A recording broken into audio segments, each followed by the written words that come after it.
So ఇటుకే మేము trekking చేస్తున్నాం. ఇదిగో ఇటు మొత్తం ట్విలైట్ మూవీలో ఉంటుంది అలా ఉంది.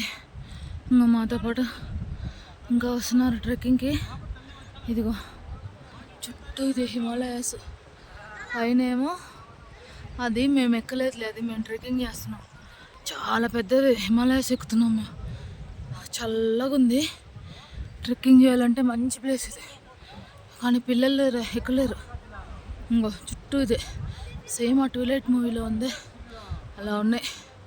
ఇంకో అమ్మ చూడు ఇట్లా ఉంది పైన్ ట్రీస్ మొత్తం. అదిగో అక్కడ తెల్లగా ఉంది, అది హిమాలయాస్. ఇప్పుడు మేము అక్కడికి వెళ్తాం. అదిగో మంచిగా అనిపిస్తుందా? అదిగో అది అక్కడికి వెళ్ళాలంటే దగ్గర 3-4 కిలోమీటర్లు నడిచాం. ఇంకా నడుస్తూ ఉన్నాం. చాలామంది వస్తున్నారు ట్రెక్కింగ్. హార్స్ రైడ్స్ కూడా ఉన్నాయి కానీ వాళ్ళు బాధపడేస్తున్నారు. అందుకని మేము ఇవాళ న్యాచురల్గా నడుచుకుంటూ వెళ్దాం, ఎంజాయ్ చేస్తామని వెళ్తున్నాం. ఇదిగో